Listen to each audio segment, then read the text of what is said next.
नमस्कार मंडळी, माझं नाव आहे अभिषेक राणे आणि तुम्ही बघत आहात तुमच्या सर्वांचं आपल्या सर्वांचं चॅनल ज्याचं नाव आहे बोलूया बिंदास्त. सो आता आपण 22व्या एपिसोडवरती आलो आहोत आणि तुम्ही सर्वांनी हा छावा चित्रपट पाहिलाच असेल, कारण खूप आम्ही कॅनडामध्ये पण तो पाहिला. सर्वांनी एकत्र येऊन खूप मराठी मुलं भेटलेलो आम्ही एकत्र, आम्ही छावा मराठी मूवी तो पाहिला आणि त्याच संदर्भात एक नवीन एपिसोड येणार आहे ज्यात आम्ही छावा मूवीबद्दल डिस्कशन करू. सो आम्हाला पण भारी वाटलं तेव्हा जो मूवी बघितला आणि त्याबद्दल आपण त्या एपिसोडमध्ये बोलू. पण आजच्या एपिसोडमध्ये आपण एका ताईला भेटणार आहोत आणि तिचा कॅनडापर्यंतचा प्रवास. आणि इथे ती सध्या वर्क परमिटवरती आहे. तिने बिझनेस ॲनालिसिस या कोर्समधून कंप्लीट करून डिसेंबरमध्ये तिचा तो कोर्स कंप्लीट झाला आणि ती सध्या वर्क परमिटवरती येऊन तिची कशी एक जर्नी होती आणि इंडियामधून ती कॅनडालाच का आली आणि काय त्याच्या मागची जी स्टोरी आहे ती आपण आज जाणून घ्यायचा प्रयत्न करूया. सो आधी आपण तिचं स्वागत करूया एपिसोडमध्ये. ताई, वेलकम टू बोलूया बिंदास्त. नमस्कार, थँक्यू सो मच. कसं वाटतंय तुला कॅनडा? आता तू आमच्यापेक्षा सिनियर आहेस कॅनडामध्ये टायमिंगच्या हिशोबाने बघायला गेलो तर. सो तुझा कसा एक्सपिरियन्स, म्हणजे तू आधी तर पहिलं तुझं पूर्ण नाव आणि तू इंडियामधून कुठून आहेस हे आम्हाला सांगशील? नमस्कार, माझं नाव श्वेताली शंकर भागवत. मी तशी मूळची अहमदनगरची आहे, माझा जन्म तिथला आहे आणि नंतर आम्ही पुण्याला शिफ्ट झालो. सो माझा आजोळ आहे अहमदनगरला, पण आम्ही पुण्यामध्येच माझं सगळं एज्युकेशन, जॉब, ऑल माय लाईफ मी पुण्यातच राहिलेली आहे. माझं स्कूलिंग MIT स्कूलमध्ये झालं. त्याच्यानंतर मी इंजिनिअरिंग केलं, computer engineering from Bharati Vidyapeeth. त्यानंतर मी 2 वर्ष जॉब केला पुण्यात कॅपजेमिनीमध्ये, हिंजवडी फेज 3, आणि मग त्याच्यानंतर मी इथे आले. सो म्हणजे ऑलमोस्ट बघायला गेलं तर तू कॅनडामध्ये कधी आलीस? 2023 सप्टेंबर. अच्छा, तुझा कंटिन्यू कोर्स होता? माझा कंटिन्यू कोर्स होता. Okay okay okay. सो म्हणजे आता बघायला गेलं तर तुझं इंडियामध्ये सगळं व्यवस्थित चालेल. आणि तू कोणत्या फील्डमधून आहे इंडियामध्ये? मी कम्प्युटर इंजिनिअरिंग केलेली आहे तिथे इंडियामध्ये. हो. अच्छा. आणि तिथे तुला कॅपजेमिनी सारख्या कंपनीमध्ये 2 वर्ष मी जॉब पण केला सॉर्टेड. सो कॅनडाच का आणि काय होते त्याच्या मागे, म्हणजे का असं वाटलं की तुला अजून शिक्षण हवं आहे का किंवा कॅनडामध्ये येऊन, किंवा काय काय स्टोरी होती त्याच्या मागे? ओके, सो मी ओव्हरऑल बॅकग्राऊंड सांगते. मी म्हणजे I was a normal student, पण whatever opportunity comes my way मी ती पिक करायचं आहे. सो इंजिनिअरिंगमध्ये असताना I was vice president of my department. परत त्याच्यानंतर स्टडीजमध्ये पण I was average, all going good. मग मला अँकरिंगची अपॉर्च्युनिटीज आली, fire and security association of India. मग तिथून ती अपॉर्च्युनिटी एवढी छान झाली, त्यांना एवढं आवडलं की मग त्यांनी मला त्यांचं मेंबर बनवून घेतलं. आणि सो त्यांचे जेवढे काही इव्हेंट्स व्हायचे मग ते मलाच त्याच्यात अँकरिंग करायला सांगायचं आहे. सो ते हळूहळू आय रिअलाइज की मला कम्फर्ट झोनच्या बाहेर पडलं पाहिजे. बरोबर, मी खूप कम्फर्ट झोनमध्ये आहे आणि I need to get out of that. पण मग ते अँकरिंग करायला लागले. खूप भीती वाटायची स्टार्टिंगला अँकरिंगच्या आधी, बट जशी once I get on the stage मजा यायची. So that is one thing I enjoyed. त्याच्यानंतर मी बर्थडे पार्टीसुद्धा होस्ट केले. So hosting a normal seminar and hosting a birthday party way difference आहे त्याच्यात, बट मी ते पण केलं.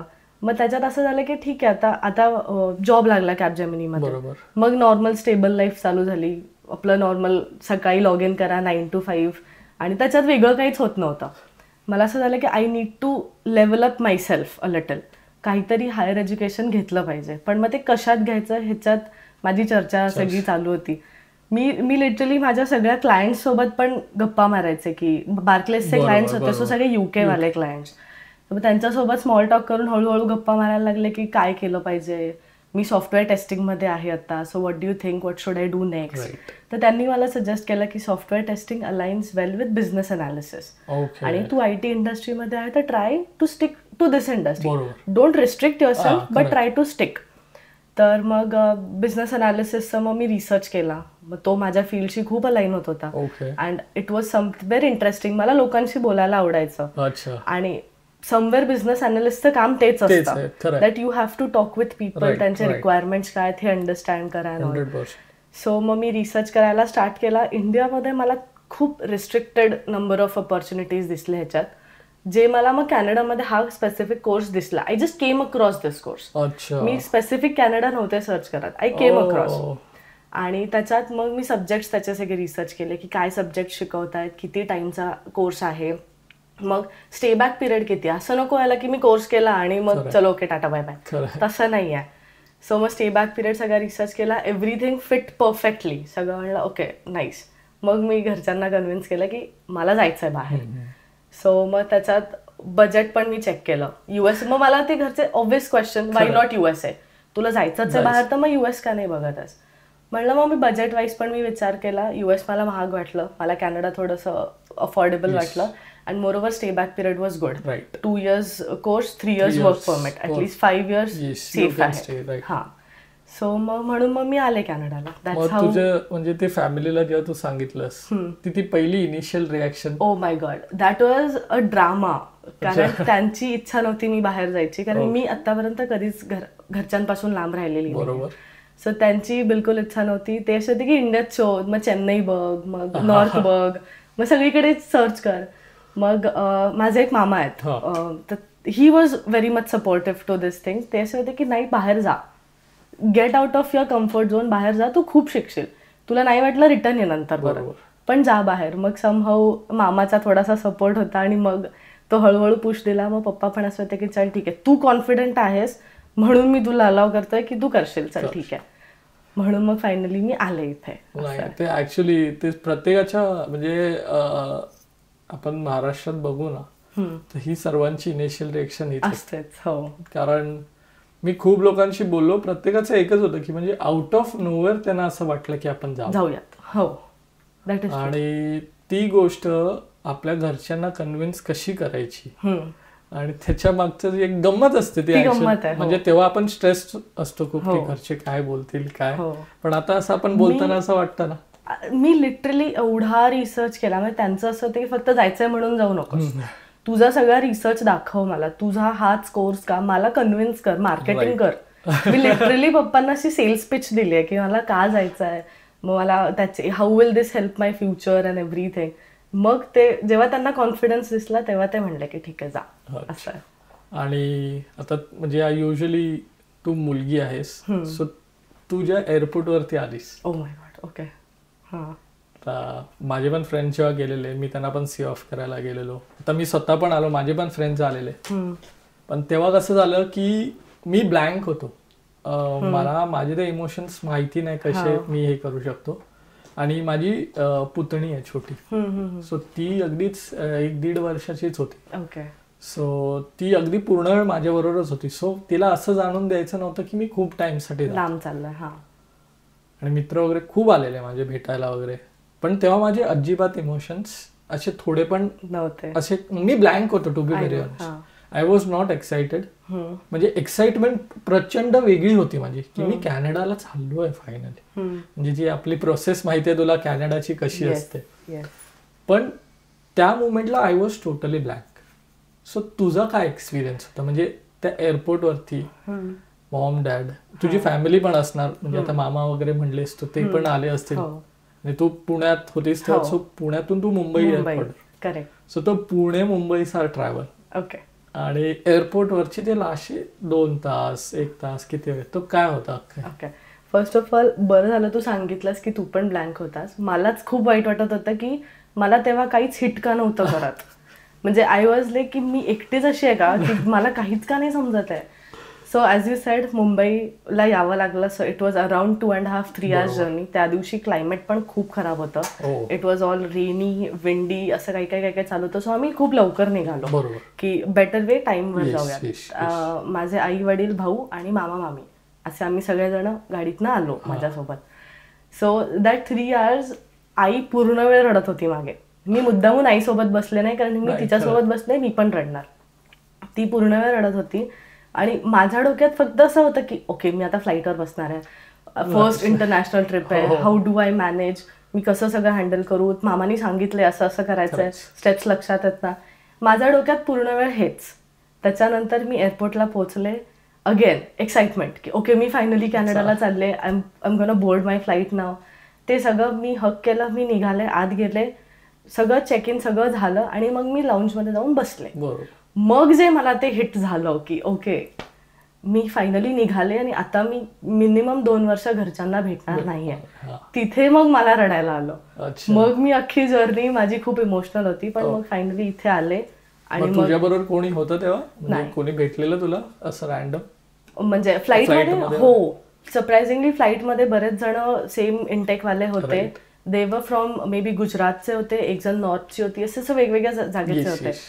सो माझी होती ह्यांची ब्रिटिश एअरवेजची फ्लाईट. सो लंडन हिथ्रोला थांबायचं होतं आणि हिथ्रो इज ह्यूज. मी खूप घाबरले होते, कन्फ्युज होते की कसं मॅनेज करायचं, कारण तिथे तुला ट्रेननी जाऊन एक्झॅक्टली टर्मिनल चेंज करावं लागतं आणि I had no idea how to do it.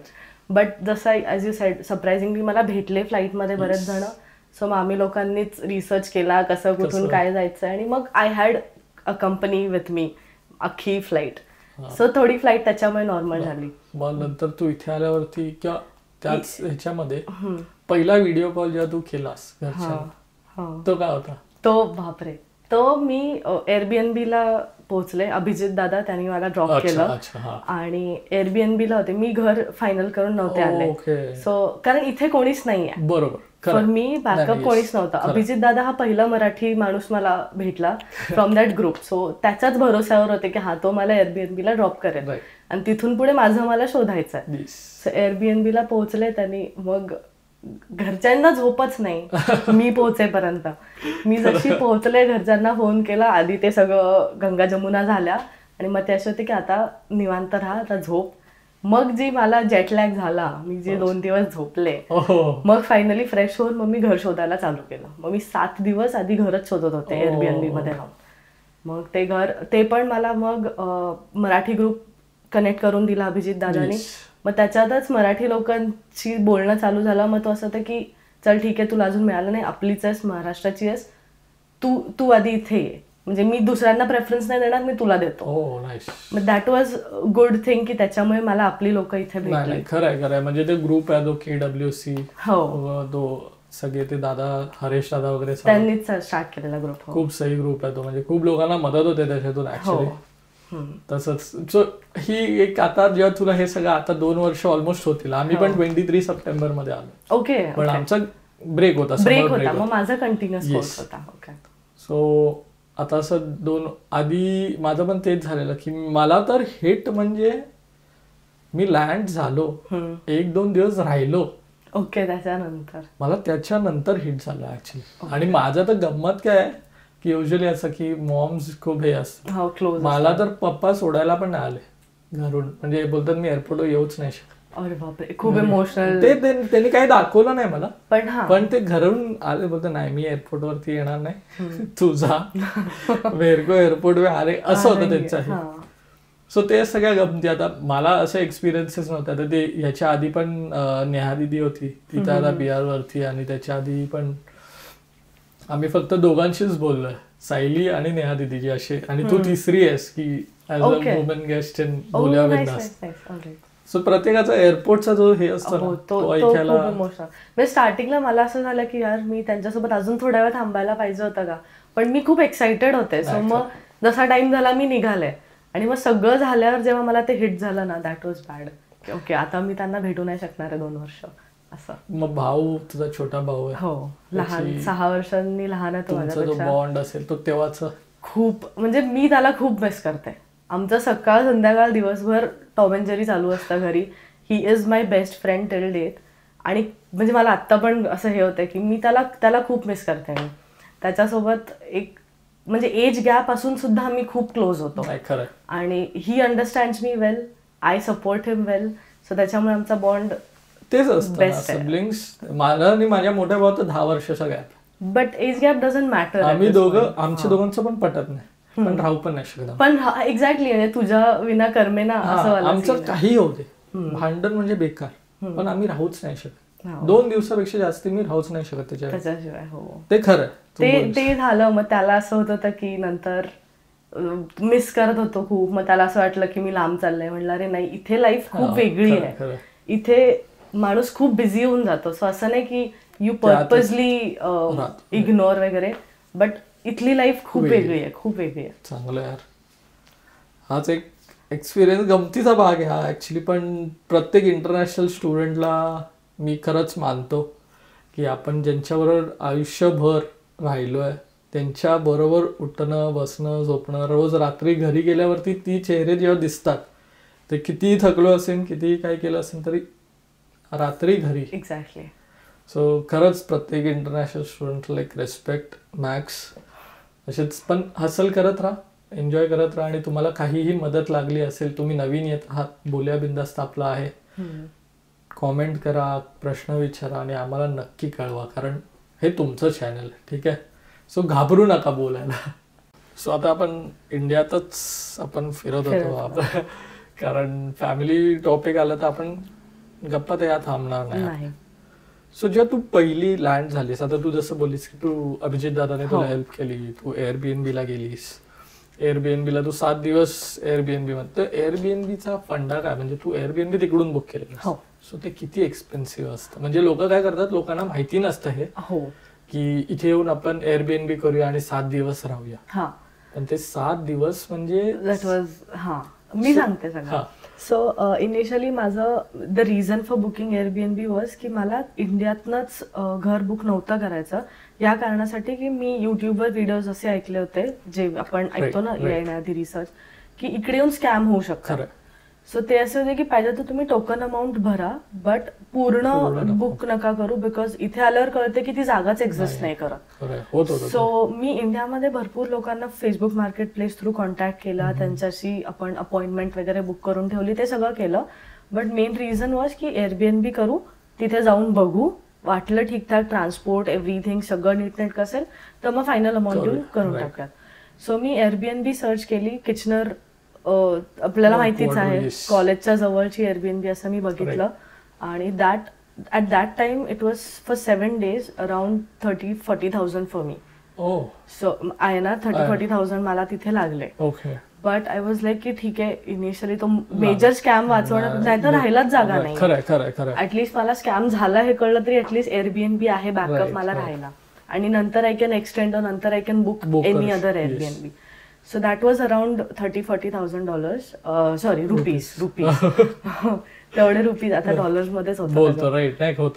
तर ते तसा मी बुक करून ठेवलं. बट नंतर कॉन्टॅक्ट वाढत गेले, अभिजित दादानी कॉन्टॅक्ट दिला, मग अजून एक पाटील काका आहेत, त्यांचं मॅट्रेसचं स्टोर आहे, तर त्यांच्याशी पण मी मराठी लोकांशी खूप कनेक्ट झाले. मग त्याच्यात मग मला किरण म्हणून एक आहे, केम्ब्रिज मध्ये राहतो, तो भेटला, मग त्याचं घर मी फायनल केलं, आणि मग finally I move there. So it is like I just kept connecting with people, आणि जाऊन घर, माझं सकाळी उठलं, नाश्ता करायचा, बाहेर पडायचा, घर शोधायचं, कोणी घर देतं का घर, असाच सीन होता माझा अख्खा दिवस. आता युजली आता तू तरी म्हणलीस की इथे कोणी नव्हतं, आणि you did fantastic job to be very honest, की एवढं सगळं करणं.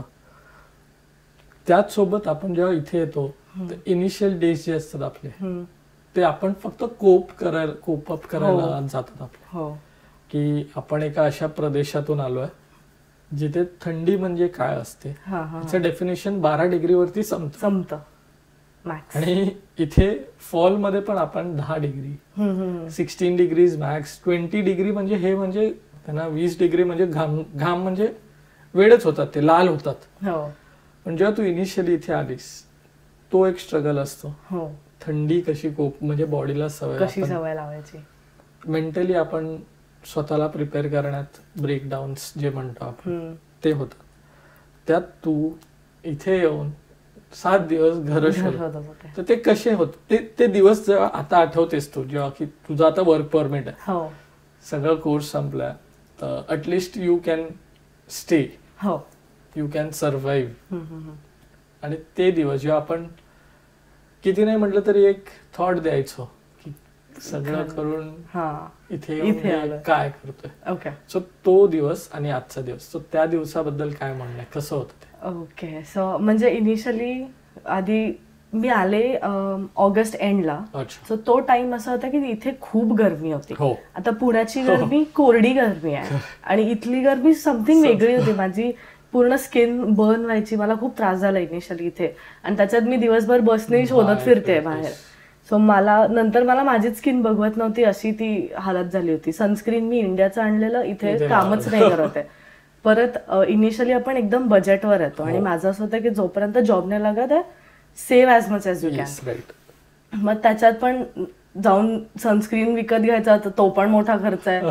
बॅकअप इथे कोणी असं फार लोक नाही आहेत जे मला सांगतील की कसं काय करायचं ऑल. सो तो खूप स्ट्रगलवाला पिरियड होता. इथे ऍडजस्ट करणं वॉज डिफिकल्ट. जसं तसं घर भेटलं, मॅट्रेस वगैरे आम्ही घेतली. मग प्रत्येक बारीक गोष्टीत आय वॉज थिंकिंग की खरंच गरजेचं आहे का, आणि डोक्यात ते कन्व्हर्जन की हे INR मध्ये एवढं जास्ती जाते, आपण नाही केलं पाहिजे. म्हणजे मी लिटरली असे एकदम गरिबीतले दिवस असताना स्वतःहूनच ओढून घेतले ना त्याच्यात. पप्पा असं ते की अरे ठीक आहे कर थोडासा. म्हणलं नाही सेव्ह करायचं, जॉब नाही आहे. मग स्टार्टिंगला 4 महिने जॉब शोधायला खूप त्रास झाला, नव्हताच भेटत कुठे, आणि दॅट वॉज व्हेरी डिफिकल्ट. मग अक्षय बिकेम माय फ्रेंड. त्याच्यात मेन असं होतं की सुरुवातीला गणेशोत्सव मिस करते, हे माझं खूप मेजर बॅड फिलिंग. आम्ही तर गेलेलो कॅनडा ह्याला ब्रॅम्प्टनला. हा, पण मला तेच व्हॉट्सअपच्या ग्रुपवरनं कळालं की जिग्नेश दादा आहेत, त्यांनी त्यांच्या इथे ढोल ताशा पथक ठेवलाय. माझे रूममेट्स असं होते की I had to convince them की प्लीज चला, मजा येईल तुम्हाला. मला असं झालं की अरे कुठे आलोय आपण, गणेशोत्सवासाठी मला त्यांना कन्व्हिन्स करावं लागतंय, बिकॉज ते महाराष्ट्राचे नाही आहेत, त्यांना तेवढं क्रेज असतं. मग luckily I went there, I met all my Marathi friends ज्यांच्यासोबत मी आता ऍक्च्युअली राहते. म्हणजे तो ग्रुपच एवढा सही झाला आमचा की मी आता त्यांच्यासोबतच राहते. आणि मग म्हणजे तसं हेल्प झाली. मग अक्षय भेटला, अक्षयने मग जॉब साठी मदत केली. सो मग माझा first job as a server in an Indian restaurant चालू झाला. आणि आता जेव्हा मी बघते ना, आता असं येतं की चल ठीक आहे बाहेर खायचं मन करतंय, चल ठीक आहे करूयात. आता आपण सेव्हिंग्स पण केल्यात, आता आपण अंडरस्टँड पण केलंय सगळं, थोडं लाईफ स्टेबल झाले, now I can do everything I want असं. पण तरी ती इंडियन मेंटॅलिटी असतेच थोडीशी, एवढा पण नाही खर्च करायचा. इथे तर असलीच पाहिजे. इंडियामध्ये चालतंय. तो एक तसंच मीम बघितलेला की इंडियामध्ये एक मुलगा 25,000 जरी कमवत असेल ना, तरी तो KTM घेऊन, एक्झॅक्टली आयफोन, स्वतःची गाडी, घर, सगळं. आणि इथे आपण 1.5 लाख रुपये कमवतो, किती लाखो रुपये जरी कमवले तरी. म्हणजे मी तरी म्हणेल तसंच असली पाहिजे स्टार्टिंगला, जोपर्यंत तुम्ही प्रॉपर स्टेबल होत नाही लाईफ मध्ये. इथे तर खूप गरजेचं आहे. इथे म्हणजे लोकांना ऍक्च्युली आता जे येणारे आपली मुलं आहेत ना, त्यांना हा एकदम खरंच ही गोष्ट आहे की आपल्याला जी सुरुवातीची जी $2,000 जी GIC मधून येतात ना, त्याच्या मागे त्यांचं एक फंड आहे की तो तुम्हाला सेटल होण्यासाठी. Don't start spending it right away, हे मी खरंच सांगेन. हो, हा एक खरंच एकदम म्हणजे हा एक खूप मोठा पॉइंट आहे की लोकांना. आणि आता तर GIC $20,000 झाली. एक्झॅक्ट, ते तर खूप चेंजेस झालेत आता तर बोल, त्याच्यावर तो वेगळीच चर्चेची गोष्ट आहे. सो तुम्ही इकडे येऊन लकी आहात जर तुम्हाला पहिल्या डे 1 पासून जॉब मिळतोय, ऑरेल्स तुमची मेहनत आहे, आणि मेहनत आणि लक दोन्ही असेल तुमच्याकडे तर झालंच, तुम्ही कॅनडा तुमच्यासाठी आहे मग. एक्झॅक्टली. सो पण ह्या सगळ्या छोट्या छोट्या गोष्टी असतात आयुष्यात की आता जसं ताईंनी पण सांगितलं की आपण स्लो चालू करायचं असतं. जसं तू आलीस, तू ते Airbnb, मग रोज घर फिरणं, तर ते आपल्याकडे त्या ना इनिशियल ह्याच्यात एक 1 कार्ड नसतं. सो तू ट्रॅव्हल्स, मला कळालं की GRT पास मिळतो. मग मी तिथे गेले, मी ते GRTचं कार्ड बनवलं, $5 कार्ड बनतं, आणि मग you load the amount in it. अच्छा, तुला जेवढी आणि मग त्याच्याने मग टॅप करत, कारण माझं असं होतं की आफ्टर अ फ्यू डेज म्हणजे 1 वीक नंतर मला 1 कार्ड देणारच आहे, त्यामुळे I have to load $300 into that. So मग तेवढ्या टाइमसाठी मी ते GRTचं कार्ड बनवलं, आणि मग ते टॅप, त्याचं ट्रान्सफर मिळतं. So once you tap, you don't have to tap. You don't have to tap again at least for 1.5 hours or so. असं. अच्छा, 1.5 तास इट इज ऍक्टिव्ह. बरोबर. मी ते फुल यूज केला त्याचा स्टार्टिंगला. त्याच्यानंतर मग जसं 1 कार्ड आलं मग तर काही टेन्शन नाही. अशी किती घरं बघितली असशील तू? बापरे, मी खूप, म्हणजे कुठले एरिया, ह्युरॉन वगैरे काय 2 किलोमीटर चालत गेले बस स्टॉप पासून मग घर, आणि त्या एरियात आजूबाजूला काहीच नाहीये. म्हटलं हे स्टुडंटसाठी इम्पॉसिबल आहे इथे राहणं, दॅट टू बसने ट्रॅव्हल करणं. मी नियरली 20-25 घरं तर अशी बघितल्यात आरामात की कुठल्या एरियात गेले, त्याच्यासाठी 3-4 बसेस बदलून जावे लागत आहेत. मी सगळा तो अॅनलाइज करायचे की बसने किती वेळ लागतोय तिकडनं कॉलेजला, परत ग्रॉसरी किती जवळ आहे, कारण ग्रॉसरी आणायची म्हणजे बसने आणायची, that is a difficult task. आणि आपण असं नाही की आता इंडियात कसं साईडला दुकान असतं, पटकन जाऊन दूध घेऊन आलं, तसा काहीच सीन नाही. तर सगळं प्लाझामध्ये. हे माझ्यासाठी खूप कल्चरल शॉक होता की अरे शॉप्स का नाही आहेत आजूबाजूला, सगळं प्लाझामध्येच आहे एका ठिकाणी, you have to travel that much.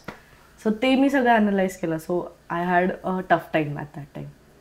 खरं म्हणजे ॲक्च्युली सगळ्यांना हेच सांगायचं की कॅनडामध्ये येणं इज नॉट जस्ट अबाउट स्टडीजचा लोड.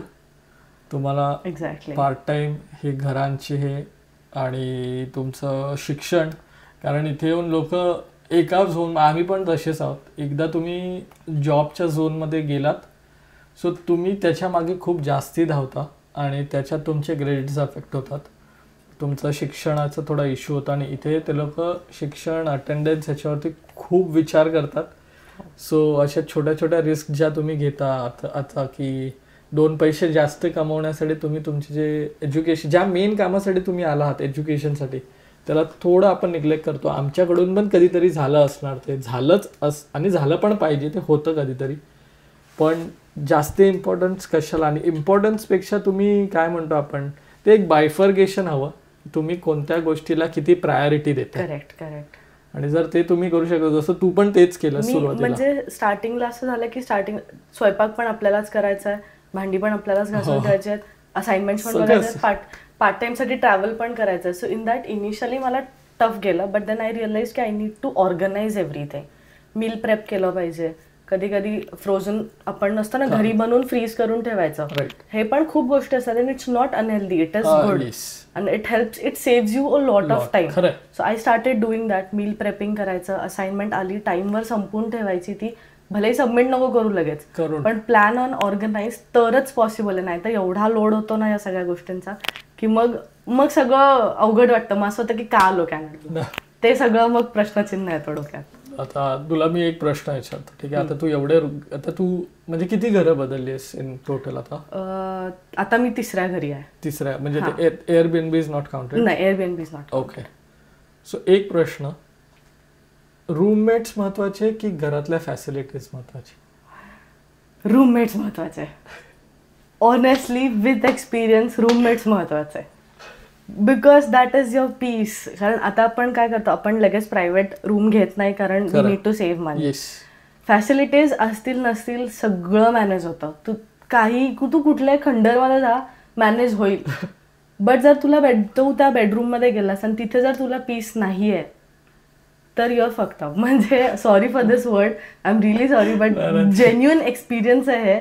खूप वाईट होतं. म्हणजे मला तो एक्सपिरियन्स पण आलाय की I have lived in a house जिथे मी नंतर त्यांच्याशी 3 महिने बोललेच नाही आहे.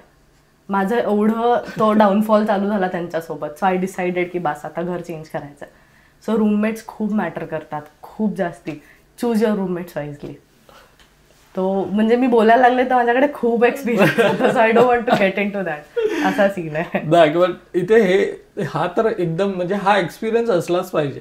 हो, रूममेट्स आणि तो किस्सा एक असलाच पाहिजे. नाहीतर तू कॅनडामध्ये नाहीच राहिलीस. नाही, दॅट म्हणजे मी त्यांना ऍक्च्युली थँक्यू पण म्हणेल. दॅट टॉट मी अ लॉट. मी खूप अशी घरी राहिल्यामुळे कसं सगळं नीट ऑर्गनाइज्ड, क्लीन, साफसुथरं आणि वेल मॅनेज, वेल प्लॅन्ड अशी मी राहिलेली. इथे आल्यावर मला दिसतंय की ते लोक तसे नाही राहत आहेत आणि मग मला चिडचिड होती आहे. मग त्याच्यात हळूहळू स्वतःलाच मी चेंज केलं, ग्रो केलं आणि that actually have taught me a lot how to adjust with different kind of people. हे मी तुला म्हणलं ना, कम्फर्ट झोन मधनं बाहेर पडायचं होतं. हे जर मी पुण्यात राहिले असते हे नसतं झालं. हे इथे आले त्याच्यामुळे मी शिकले. असं नाही चांगलं यार. पण हाच एक्सपिरियन्स असतो. आता एज्युकेशन तर जर ठीक आहे, एज्युकेशन तर आपल्याला घ्यायचंच आहे कारण आपण त्याच्यासाठी आलोय. पण हे जे एक्सपिरियन्सेस असतात ना ते खूप शिकवून जातात. ते खूप शिकवतात. म्हणजे Canada is not just for education, it teaches you life is what I always say. It teaches you life. असं आहे. हो, आज म्हणजे अगदीच आम्ही पण मी स्वतः पण खूप गोष्टी शिकलो आणि खूप गोष्टी रिलेट करू शकलो या सगळ्या आपल्या डिस्कशन मधून. टू बी व्हेरी ऑनेस्ट, की कसं असतं इनिशियल फेज आपण कसे जगतो आणि जेव्हा तेच 4 महिने जॉब्स नसतात आणि त्या जीआयसी येते रेंटमध्ये, ती कधी संपून जाते कळत नाही. आणि त्यातून ग्रो होऊन आणि आजचा दिवस जेव्हा आम्ही बघतो मागे वळून. सो मला तर एवढंच, प्रत्येक इंटरनॅशनल स्टुडंटला एवढंच सांगेन की टाइम लागतो आणि प्रत्येक गोष्टीचा ऍक्च्युअल टाइम असतो, फक्त वाट बघा, धीर धरा आणि तुमचं जे तुम्ही कॅनडाला यायचा जो एक कॉन्फिडन्स बिल्ड केलेला इंडियाला असताना तो तसाच ठेवा. खूप अप्स अँड डाऊन्स आहेत इथे तुम्ही असं स्ट्रेट लाईन म्हणजे आपण बॅलन्स्ड आयुष्य जगू नॉट पॉसिबल इनिशियल डेजमध्ये. अप्स डाऊन्स, कधी कधी खूप अप्स पण दिसतील की तुम्ही असे की बिलीव्हच नाही करणार. कॅनडा इज सो अनप्रेडिक्टेबल की कळणारच नाही की अरे हे झालं. माझ्यासाठी ती फीज होती, माझी सेकंड इयरची जी स्कूल फीज म्हणतो आपण आम्ही इथे, ती होती की अर्धी पे करून आलेलो, अर्धी मला पे करायची होती.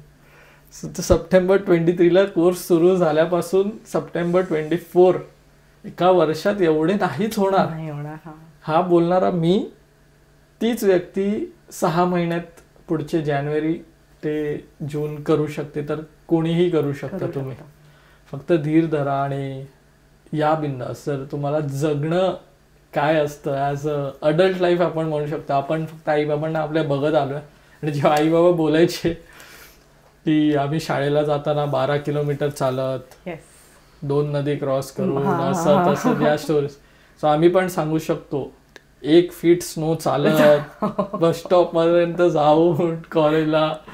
या सगळ्या गोष्टी तेव्हा रिलेट होतात की आपल्या आईबाबांनी जे कष्ट, आपल्या आईबाबांनी जे सेविंग्स सगळं केलं आणि त्यांची जे आशीर्वाद आहेत त्याच्यामुळे आम्ही आज इथे बसलो आहोत आणि हे सगळं आम्हाला मिळालं. सो आईबाबा काही डिसिजन घ्यायच्या आधी आईबाबांना कन्सिडर करा. तुम्हाला अजून काही कॅनडाबद्दल जाणून घ्यायचं असेल तर आता मी ताईचं पण लिंक्डइन प्रोफाईल, इंस्टाग्राम आहे, तुम्ही तिला विचारू शकता. बिझनेस अनालिसिसमध्ये जर तुम्ही येत असाल किंवा आहात इथे, ताई तुला आता जॉबचं कसं काय आहे तुझं? जॉब आता I am actively searching for job, I am applying. Okay. Main I am networking with people that can help us. So जर तुमच्या कोणी कॉन्टॅक्टमध्ये असेल जिथे बिझनेस अनालिसिसच्या रिलेटेड किंवा ताई इंजिनिअरिंग फील्डमधून पण आहे आपली, सो काहीही जॉब्स असतील तर तिचं लिंक्डइन प्रोफाईल तर आहेच. सो तुम्ही डिरेक्टली तिला लिंक्डइनवरती कनेक्ट करू शकता, इंस्टाग्रामवरती कनेक्ट, काहीही तुमच्या जे सोयीनुसार जे जमेल ते करू शकता. कारण हे कनेक्शनसाठी आम्ही बनवलेलं एक आपलं हक्काचं चॅनल आहे की तुम्ही या. जर तुमच्याकडे जॉब्स असतील तर आपल्या मुलांना सांगा. जर कोणाला जॉब हवा असेल तर आम्ही सांगू की जर असेल काही तर तुम्ही हेल्प करू शकता. कारण हा मेन मोटो आहे आमचा.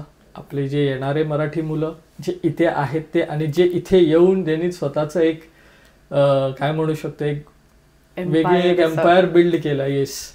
सो ते जे आम्हाला अजूनपर्यंत मदत करत आल्यात सगळ्यांना मी म्हणजे जेवढ्या लोकांनी ह्या बोल्या बिंदासला पण मदत केली आहे खरंच मी मनापासून धन्यवाद आहे त्यांचं. कारण तुम्ही जे सपोर्ट देताना त्यामुळे आम्हाला मोटिवेशन मिळतं. एव्हरी वीक आम्ही एपिसोड टाकतो आणि ते एकही वीक मिस न झालं. आणि ह्याच्यानंतरचे एक 23rd किंवा 24th episode will be the Chhaava movie discussion, ज्यात जर तुम्हालाही यायचं असेल सो तुम्ही कॉमेंट करा. जर तुम्ही छावा मूवी बघितला आणि तुम्ही कॅनडा किचनरमध्ये असाल, आम्हाला नक्की आवडेल तुमच्यासोबत 3-4 जणांमध्ये डिस्कशन करायला. कारण प्रत्येकाचे थॉट्स वेगळे असतील.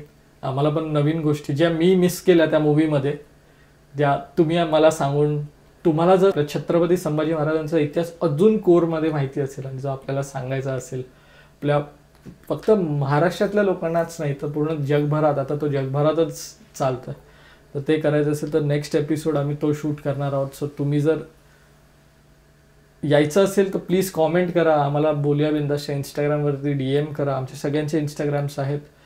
आणि हा आजचा एपिसोड कसा वाटला तेही आम्हाला लाईक, कॉमेंट, शेअर करून कळवा. आणि सबस्क्राईब करायला प्लीज विसरू नका. कारण सबस्क्रायबर काउंट खूप भारी वाढतं आणि जे व्ह्यूज पण वाढतात. म्हणजे एक व्हिडिओ पोस्ट केला नाही तर त्याच्या व्यतिरिक्त तुम्ही अजूनही बाकीचेही व्हिडिओज जाऊन बघत आहात आणि त्यावरही कमेंट्स करत आहात. सो त्याच्यासाठी पण खूप खूप धन्यवाद. कारण तेच ॲट द एंड आम्हाला खूप असं भारी वाटतं म्हणजे की अरे तर पहिला एपिसोड कोणीतरी जाऊन आज लाईक केला ते बघितल्यावर असं वाटतं की येस आम्ही काहीतरी छान गोष्ट करत आहोत. सो थँक्यू सो मच त्याच्यासाठी. आणि येस हेच बोलिया बिंदास असंच पुढेही करत राहणार आहे. कारण हे आमचंच नाही तर तुमच्या सर्वांचं चॅनल ज्याचं नाव आम्ही ठेवलं आहे बोलूया बिंदास्त.